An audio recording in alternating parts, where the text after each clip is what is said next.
이제 다 함께 묵상기도 드리심으로 수요일 예배 하나님께 올려드리겠습니다.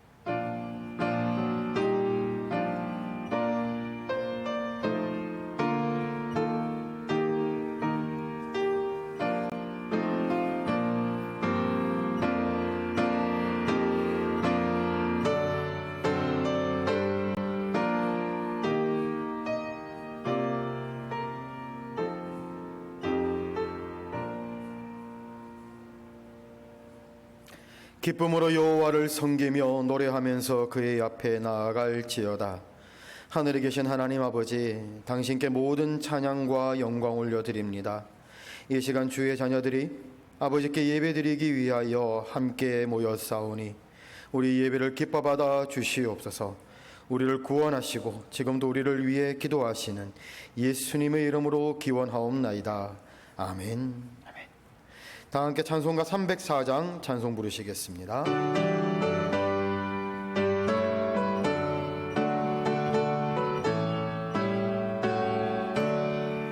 그 크신 하나님의 사랑 말로 다 형용 못하네.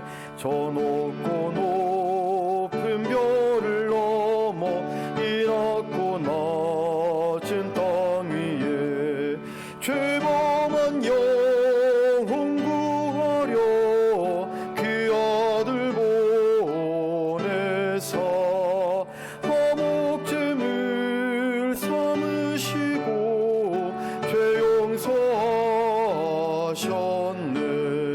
하나님 크신 사랑은 증량다 못하네. 영원히 변치 않는 사랑 성모여 찬양하세.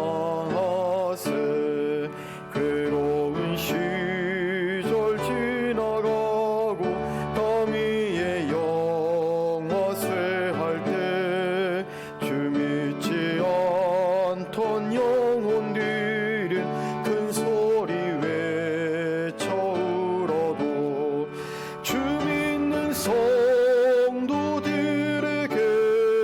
큰 사랑 베푸사 우리의 죄 사했으니 그는 잊을까.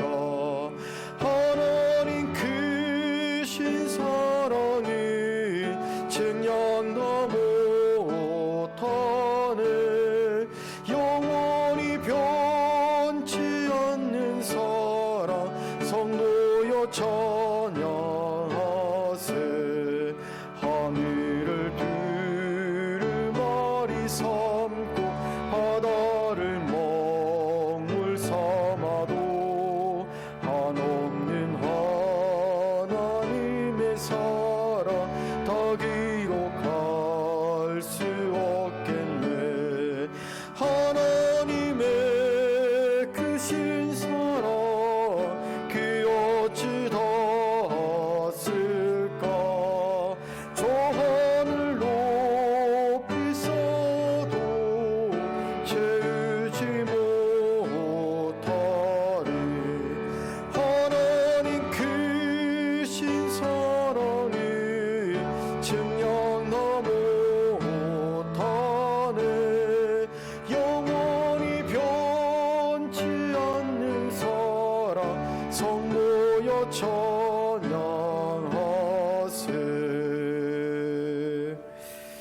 아멘. 다 같이 하나님의 말씀 창세기 2장 7절로 8절까지 읽겠습니다. 창세기 2장 7절로 8절까지 제가 가진 성경 구약 2면입니다. 함께 읽겠습니다. 여호와 하나님이 땅의 흙으로 사람을 지으시고 생기를 그 코에 불어넣으시니 사람이 생명이 되니라. 여호와 하나님이 동방의 에덴의 동산을 창설하시고 그 지으신 사람을 거기 두시니라. 아멘. 아멘.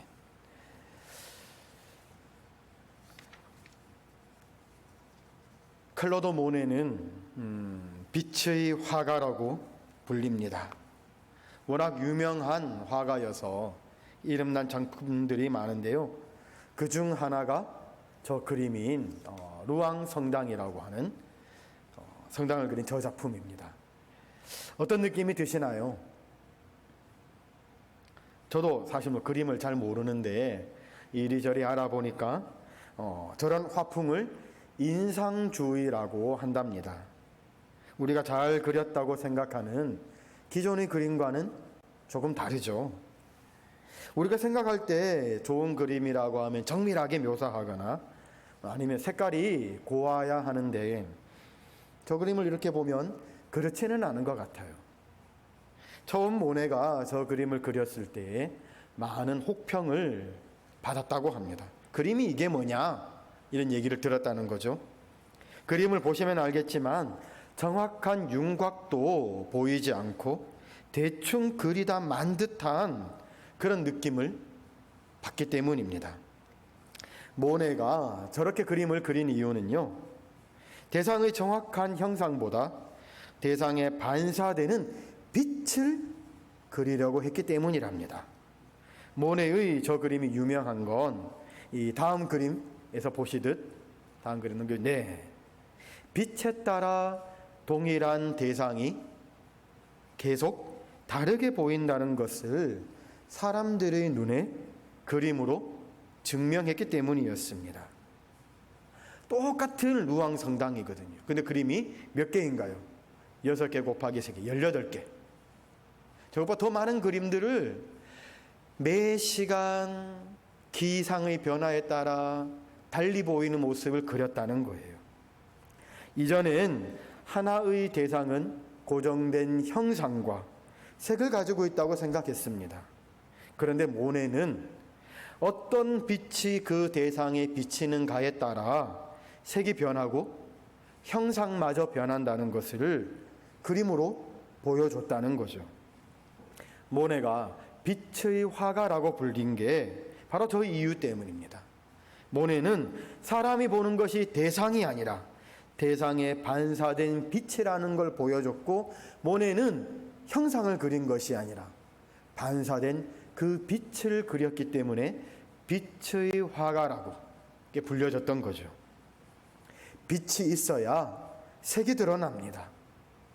형상이 드러나 존재하게 됩니다. 아마도 그것이 하나님께서 가장 먼저 빛이 있으라 명하신 이유일지도 모르겠습니다. 우리가 지난번 창세기 1장을 상고하면서 깨달은 것이 무엇입니까? 창조의 하나님을 알지 못한다면 사람은 의미가 없다라는 거였습니다. 빛이 있으므로 색이 있어지듯 하나님이 계셔야 우리 삶이 의미를 가지는 겁니다. 살아갈 목적을 갖게 됩니다.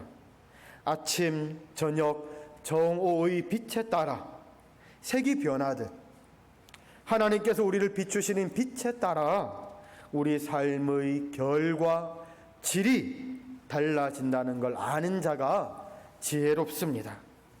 창세기 2장은 하나님께서 사람에게 비추신 빛이 어떤 것인지를 얘기해 주고 있습니다. 저 그림에서 성당이 빛에 따라 형상과 빛이 달라지듯 사람도 하나님께서 비추시는 빛대로 빛과 결을 낸다는 겁니다. 7절을 우리 함께 읽어보겠습니다. 7절, 여호와 하나님이 땅의 흙으로 사람을 지으시고 생기를 그 코에 불어넣으시니 사람이 생명이 된지라. 먼저 우리가 생각해 볼 것은 하나님께서 흙이었던 사람에게 생기를 코에 불어넣으셨다는 구절입니다. 하나님의 생기가 흙 속에 들어가니까 그제야 사람이 생명이 되었습니다. 사람은 이미 이전에, 그 전에 하나님의 형상대로 지어진 존재였죠. 그러나 그 지어진 것은 아직 흙덩이에 불과했습니다. 마치 빛이 있기 전 모든 사물이 검은색이었던 것처럼 그 진흙덩이는 아직 특별한 것이 없었다는 겁니다.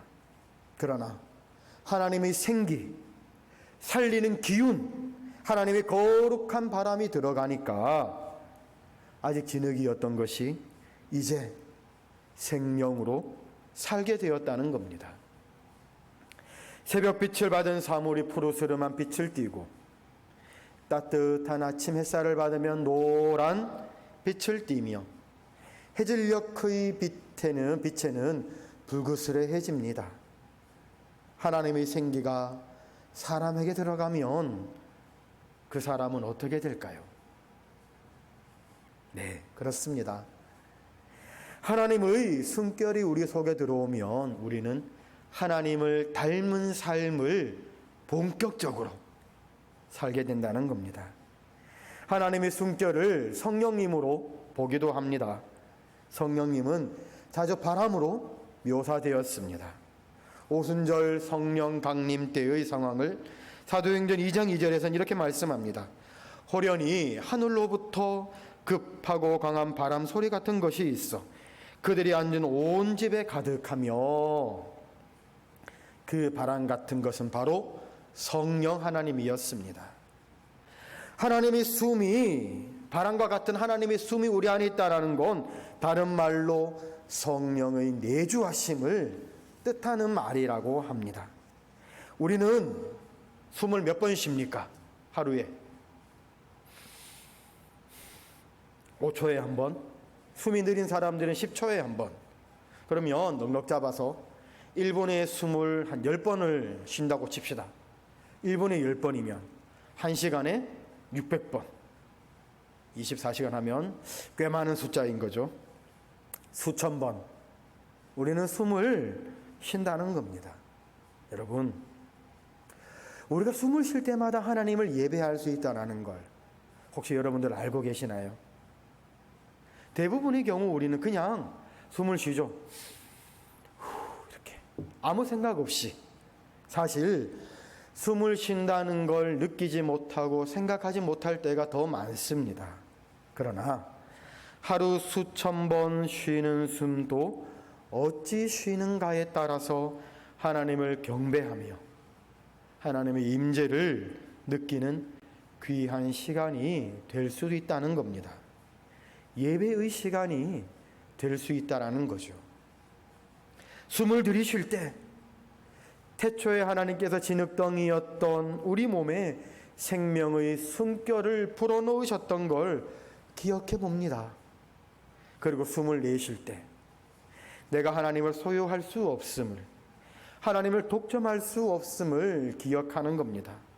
하나님은 내가 가지고 싶다고 계속 가질 수 있는, 마음대로 할 수 있는 분이 아니기 때문이라는 거죠. 흔히들 생명을 목숨이라고 합니다. 목에 숨이 붙어 있어야 살기 때문입니다. 그러나 여러분, 그러면 그 숨의 주인은 우리일까요? 아닙니다. 성경은 우리에게 이 숨의 주인이 우리가 아니라 하나님이라는 걸 깨닫게 해줍니다. 죽었다고 말할 때 숨을 거두어 가셨다고 말합니다. 하나님께서 우리의 생명의 기운으로 주신 숨을 가져가시면 우리는 아무리 이 땅에 많은 걸 가지고 있다 할지라도 다 내려놓고 하나님께로 돌아가는 겁니다. 하나님께서 주셨으니 가져가시는 분도 하나님이시라는 겁니다. 태초에 하나님께서 우리에게 주신 숨결을 기억하며 우리가 숨을 들이쉬고 내쉴 때 하나님을 기억하고 하나님을 느끼는 경배의 시간이 될 수 있음을 깨닫는 우리 성도님들 되시기를 축복합니다.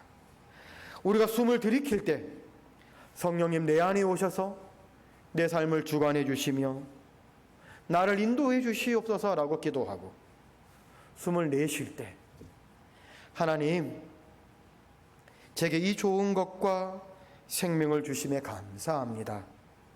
이것들이 제 것이 아니라 하나님께 속한 것임을 늘 기억하게 하소서라고 우리가 그렇게 기도해 보는 건 어떨까요? 우리에게 불어넣으신 하나님의 숨결이 하나님께서 우리를 비추시는 첫 번째 빛이었습니다. 하나님께서 우리를 이렇게 살라고 만드셨던 거죠. 하나님의 숨결을 기억하며 우리 속에 내주하시는 성령님의 인도하심에 따라 사는 것이 하나님이 그 빛을 우리에게 비추신 목적이셨습니다. 창세기 2장엔 우리를 비추는 빛이 하나 더 나옵니다. 그건 우리를 흙으로 지으셨다는 겁니다. 흙은 사람의 본질에 매우 중요한 요소입니다. 7절을 보니까 여호와 하나님이 땅의 흙으로 사람을 지으셨다고 합니다. 8절을 보니까 어때요? 하나님께서 그 사람을 에덴 동산에 두셨다고 하는데 15절에 보니까 그것을 경작하며 지키게 하시게 하시고라고 하나님께서 에덴 동산에 사람을 두신 이유를 설명합니다. 우선 우리는 하나님께서 사람을 흙으로 지으시고라는 문장에서 짓다라는 표현에 주목합니다. 흔히 번역을 제2의 창작이라고 합니다. 맥락을 살피고 글 속에 있는 뜻을 잘 드러내야지 좋은 번역이죠. 그런 의미에서 오늘 우리가 읽은 2장 7절은 매우 잘된 번역이라 할 수 있습니다. 여호와 하나님이 사람을 지으시고라고 할 때 짓다는 히브리어로 야차르라는 동사입니다. 근데 이 야차르는요, 뜻이 이렇게 되어 있어요. 만들다, 계획하다, 발명하다, 운명짓다라는 뜻이죠. 그런데 우리말 성경에서는 만들다라는 말 대신에 짓다라고 했죠. 히브리어로 건축하다, 짓다라는 말은 바나라는 말이 따로 있거든요. 근데 왜 우리말 성경은 흙으로 사람을 만드시고라고 하지 아니하고 흙으로 사람을 지으시고라고 번역을 해놓았을까요?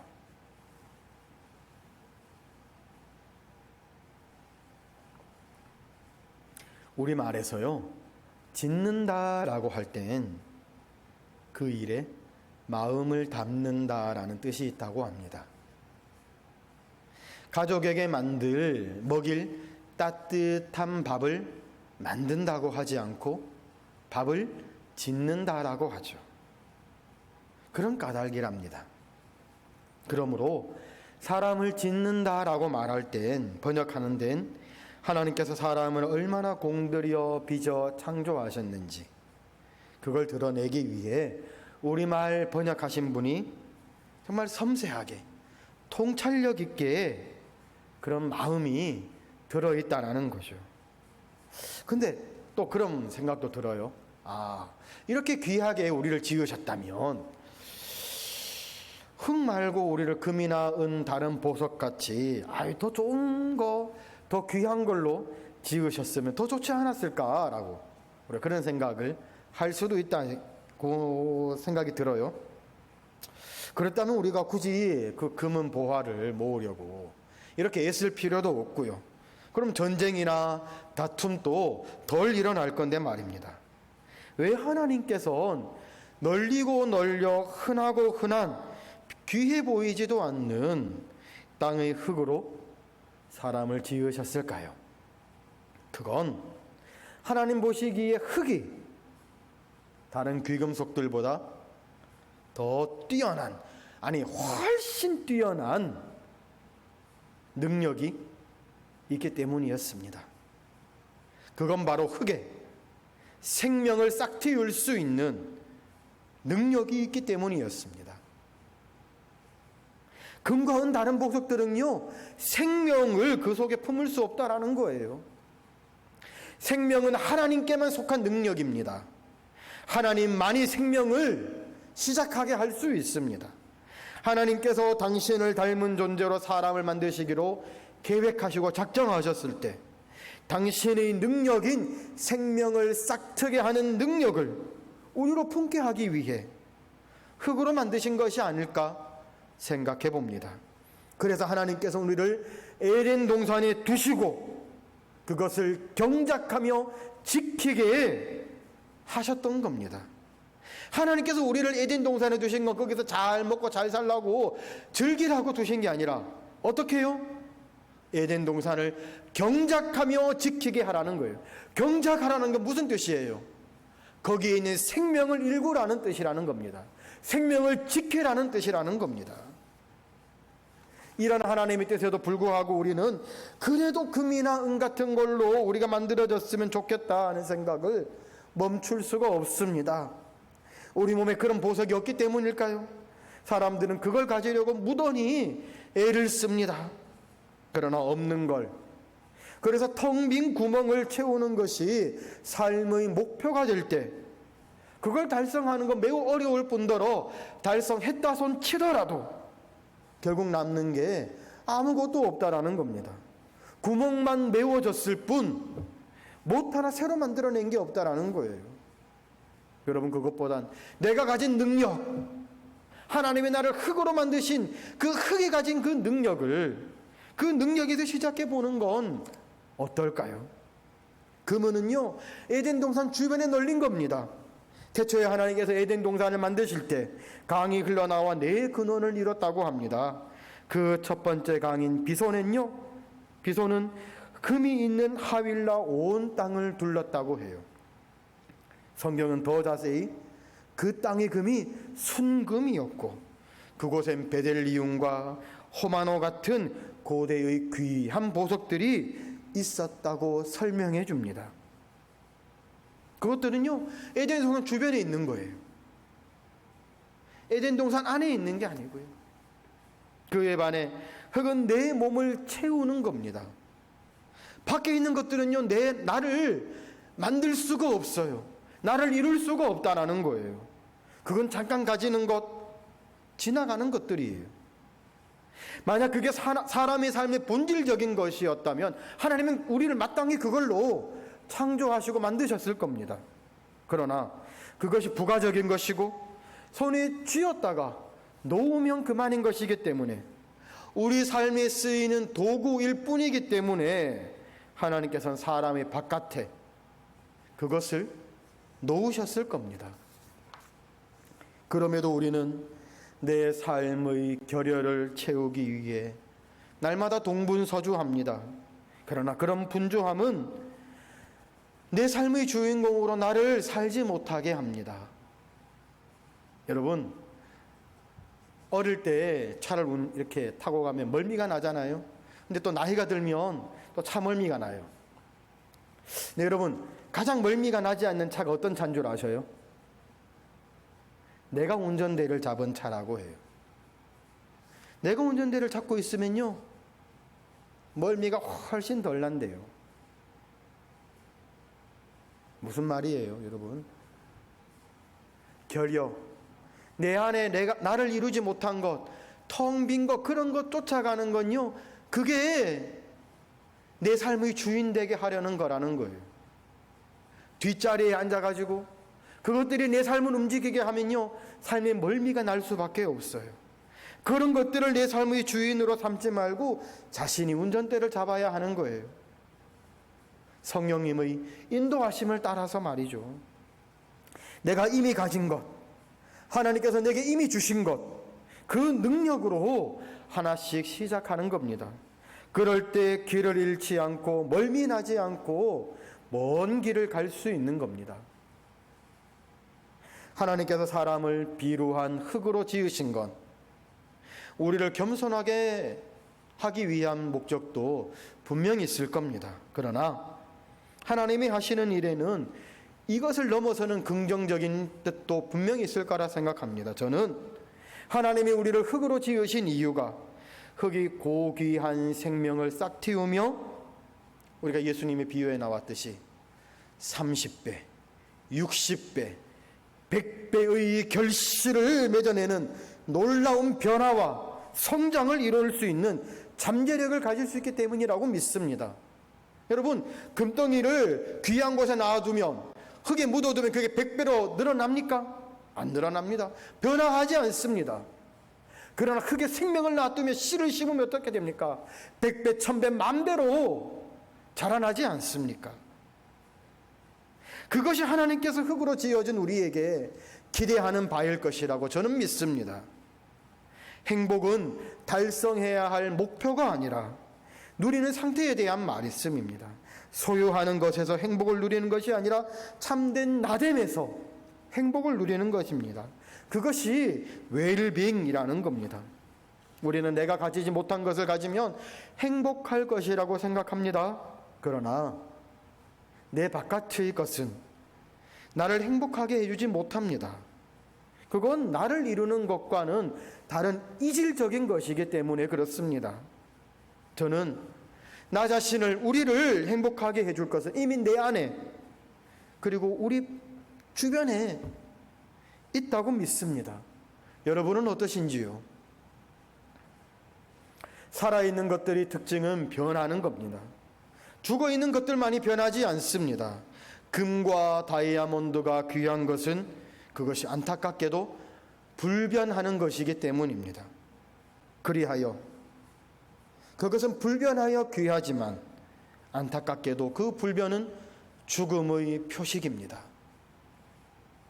그러나 우리는 살아있기에 변합니다. 성장하고 성숙해집니다.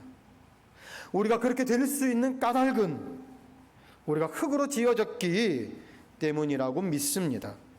생명을 낳는다는 건 아이를 낳는다는 것만 말하는 것이 아닙니다. 우리 삶에 생명이 있어 더 좋게 변해가는 것, 성숙하는 것, 그것까지 말하는 것이라 믿습니다. 그래서 그렇게 날마다 더 좋아지는 자신과 내 가까이 있는 사람을 보고 즐거워하는 것이 인생의 즐거움이라 믿습니다. 그것이 하나님께서 우리를 흙으로 지으신 이유일 것입니다. 빛의 화가 모네의 그림으로 오늘 말씀을 시작했습니다. 어떤 빛이 비치는가에 따라 사물의 색과 형태가 변했습니다.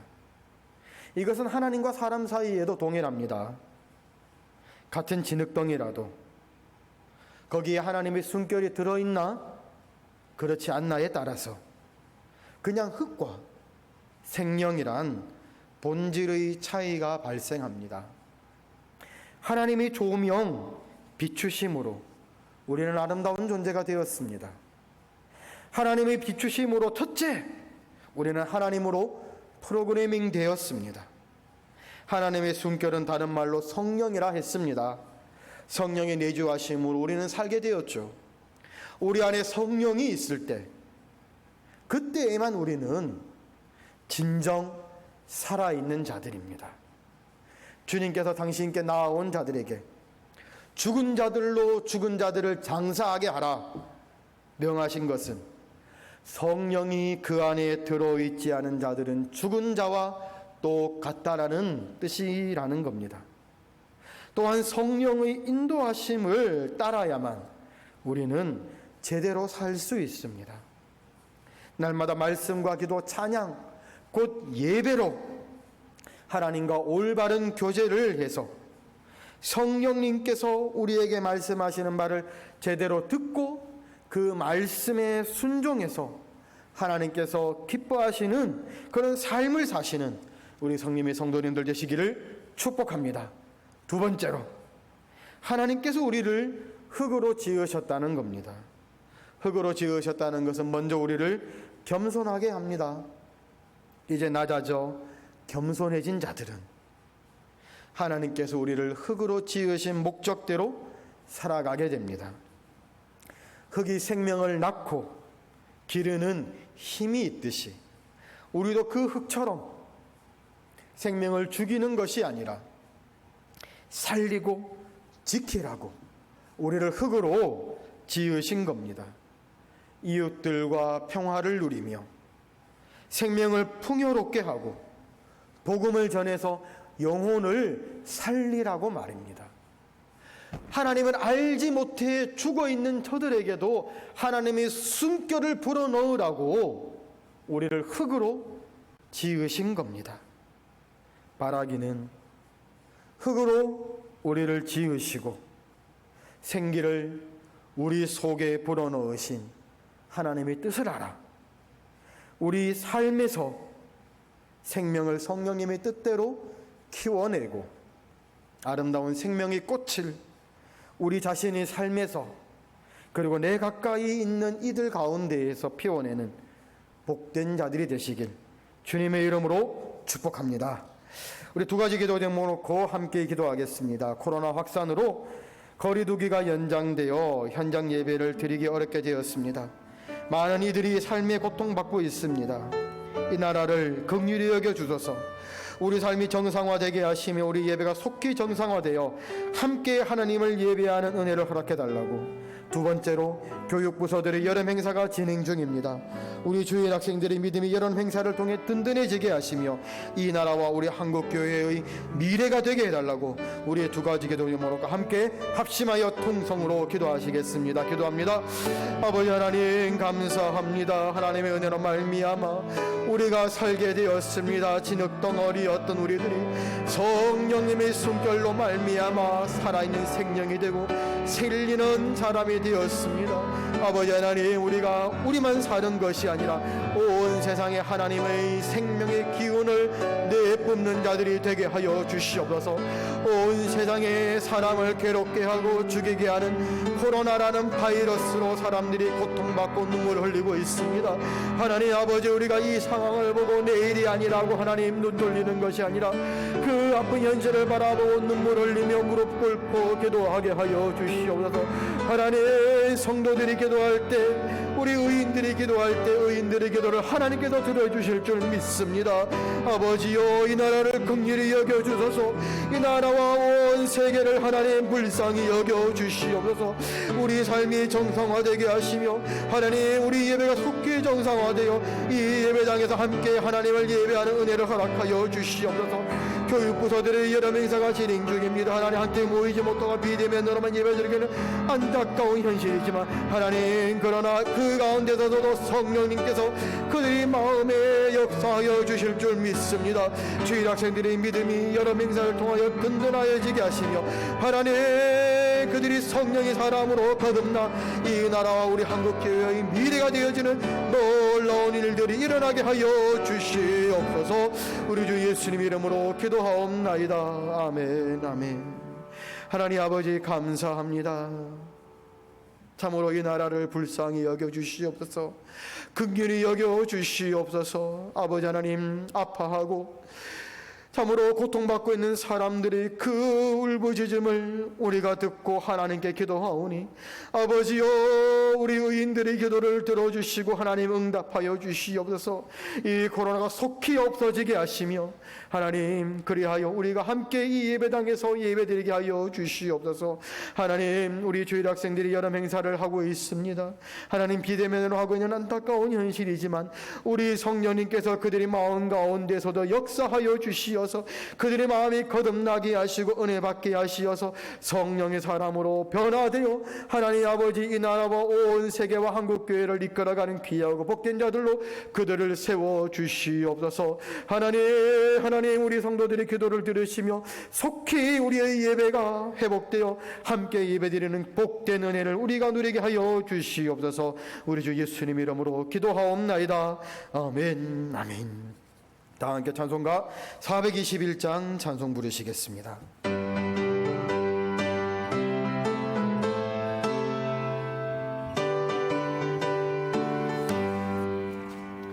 내가 예수 믿고서 죄 사함 받아 나의 모든 것 다 변했네.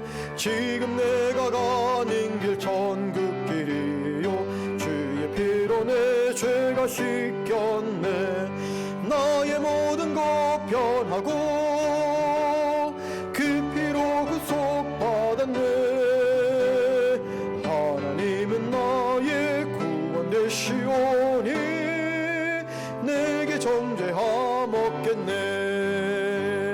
주님 밝은 빛 되사 어둠에 치니 나의 모든 것 다 변했네.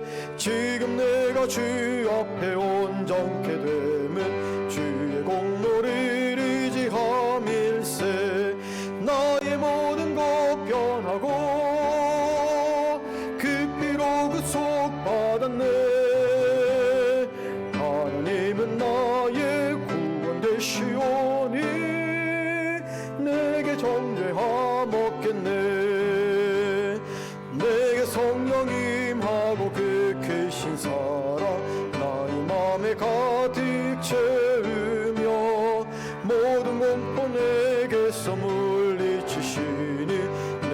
항상 주 안에 있겠네. 나의 모든 것 변하고